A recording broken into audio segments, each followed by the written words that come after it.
Welcome to our channel. இன்றைக்கி நம்ம இந்த வீடியோவில் எதை பற்றி பார்க்க போகிறோம் அப்படின்னா, MWC பார்சிலோனாவில் வந்து பார்த்திங்க அப்படின்னா Xiaomi 14 அண்ட் 14 Ultra வந்து லான்ச் பண்ணியிருந்தாங்க. இதில் 14 வந்து பார்த்திங்க அப்படின்னா இந்தியாவுக்கு லான்ச் ஆகும்போது March 7 அன்றைக்கி. ஸோ அதை பற்றியான டீட்டெயில்ஸ் பிக்ஸை வந்து இன்றைக்கி நம்ம பார்க்கலாம்.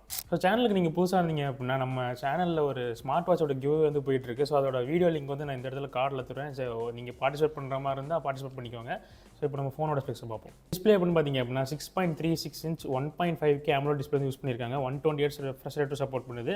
3000 nits பீக் பிரைட்னஸ் வந்து போகுது. அண்ட் கொரில்லா கிளாஸ் விக்டர்ஸ் வந்து யூஸ் பண்ணியிருக்காங்க ஃபோனோட ரெண்டு சைடுமே. அண்ட் அது மட்டும் இல்லாமல் இதோட டிஸ்பிளே வந்து பார்த்திங்க அப்படின்னா 6.36 இன்ச்சில் 1.5K AMOLED டிஸ்பிளே கொடுக்குறாங்க. ரொம்ப உங்களுக்கு கிறிஸ்பாக தெரியும்னு நினைக்கிறேன். ஏன்னா இப்போலாம் பார்த்திங்க அப்படின்னா 6.3 இன்ச்சே காம்பாக்ட் ஆயிடுச்சு. ஏன்னா இப்போ ஒரு ஸ்டாண்டர்ட் சைஸாகவே பார்த்திங்க அப்படின்னா 6.7 இன்ச் 6.8 இன்ச்சுக்கு போயிட்டாங்க. அந்த வகையில் பார்த்தா பார்த்திங்க அப்படின்னா இந்த ஃபோன் ரொம்ப காம்பாக்டாக இருக்க மாதிரி ஃபீல் ஆகும். ஏன்னா இந்த சைட்ஸ்லையும் பார்த்திங்க அப்படின்னா ஃப்ளாட்டாக தான் கொடுத்துருக்காங்க. பட் பேக்கில் இருக்க கிளாஸுக்கும் அந்த ஃப்ரேமுக்கும் நடுவில் ஒரு பெண்ட் வந்து கொடுக்குறாங்க. ஸோ உங்களுக்கு காம்பாக்டாக ஃபீல் ஆகலாம் கையில் பிடிச்சா. அதுக்கப்புறம் ப்ராசர் அப்படின்னு பார்த்திங்க அப்படின்னா வழக்கம் போலே ஃப்ளாக்ஷிப் ப்ராசஸ் தான். Snapdragon 8 Gen 3 வந்து யூஸ் பண்ணியிருக்காங்க.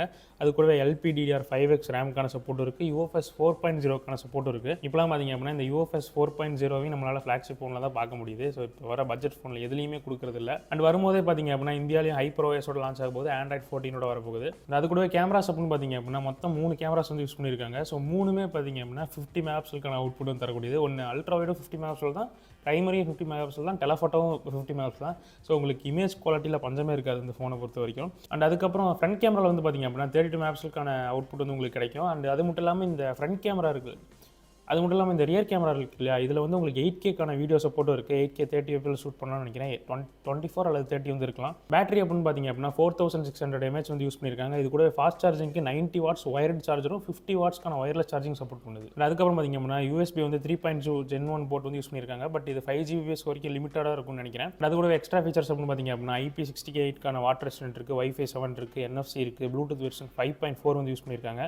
ஸோ இவங்க எப்பவுமே அந்த சொல்கிற மாதிரி எக்ஸாக்சிஸ் லீனியர் மோட்டர் வந்து யூஸ் பண்ணியிருக்காங்க. ஸோ ஹாப்டிக்ஸ்லாம் இன்னும் கொஞ்சம் பெட்டராக இருக்கும். இது வரது பார்த்திங்க அப்படின்னா 2 வேரியண்ட்டில் வருது. ஒன்று glass variant, leather variant. Glass வேரியண்டோட வெயிட் பார்த்திங்க அப்படின்னா 8.2 mm அண்ட் லெதர் வேரியண்டோட வெயிட் பார்த்திங்க அப்படின்னா 8.28 mm. அண்ட் இந்த கிளாஸ் பேக்கோட வெயிட் வந்து பார்த்திங்க அப்படின்னா 193 கிராம்ஸும், லெதர் பேக்கோட வெயிட் வந்து பார்த்திங்கன்னா 188 கிராம்ஸும் இருக்குது. And in display finger print scanner இருக்குது. டியூவல் ஸ்டீரியோ ஸ்பீக்கர் தான் கொடுத்துருக்காங்க. பட் எக்ஸ்ட்ரா உங்களுக்கு தனியாக ஸ்பீக்கர் இருக்காது. உங்களுக்கு இயர் பீஸாக தான் ஸ்பீக்கர் ஆக்ட் ஆகும். ஸோ ஏன்னா Xiaomiயில் வந்து இந்த தனியாக வர ஸ்பீக்கர் வந்து 2 டியூவல் ஸ்பீக்கர் கொடுத்தாங்க அப்படின்னா அதோட குவாலிட்டி வந்து சூப்பராக இருக்கும். அண்ட் IR பிளாஸ்டரும் உங்களுக்கு இந்த சப்போர்ட் பண்ணுது. ஸோ நீங்கள் இந்த ஃபோனை பற்றி என்ன நினைக்கிறீங்க அப்படின்னு சொல்லுங்கள். ஸோ இதோட ப்ரைஸிங்கை பொறுத்த வரைக்கும் பார்த்திங்க அப்படின்னா இப்போ யூரோப்பில் லான்ச் ஆன ப்ரைஸிங் வந்து 80,000 லான்ச் பண்ணியிருக்காங்க. ஸோ இது ரொம்பவே அதிகமாக தான் உங்களுக்கு தோணும். ஏன்னா யூரோப்பியன் ப்ரைஸ் கொஞ்சம் அதிகமாக தான் இருக்கும். பட் இந்தியாவுக்கு வரும்போது ஒரு 73, 75 அந்த ரேஞ்சுக்கு வந்தால் கரெக்டாக இருக்கும்னு நினைக்கிறேன். ஏன்னா Xiaomi 13 சீரிஸும் அந்தளவுக்கு தான் இருந்துச்சு.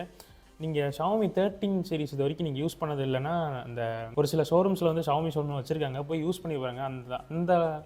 அந்த ஃபோன் அந்த பட்ஜெட் ரேஞ்சுக்கு செம்ம ஒர்த்தான ஃபோனு. ஏன்னா அதோட கேமரா குவாலிட்டி வந்து நான் எதிர்பார்த்ததை விட பெட்டராக இருந்துச்சு. கிட்டத்தட்ட S23 விட பெட்டராக இருந்துச்சு சொல்லணும். எனக்கு பர்சனலாக S23 விட அந்த Xiaomi 13 கேமராஸ் வந்து அந்தளவுக்கு பிடிச்சிருந்துச்சு. ஸோ Xiaomi 14 அதை விட இம்ப்ரூவ்மெண்ட்டாக இருக்கும்னு நம்ம வந்து எதிர்பார்க்கலாம். ஸோ இந்த ஃபோனை பற்றி நீங்கள் என்ன நினைக்கிறீங்க அப்படின்னு கமெண்ட் செக்ஷன் சொல்லுங்கள். ஸோ அந்த வீடியோ பிடிச்சிருந்துச்சு அப்படின்னா லைக் பண்ணி சப்ஸ்கிரைப் பண்ணிக்கோங்க. அடுத்த வீடியோ பார்க்கலாம்.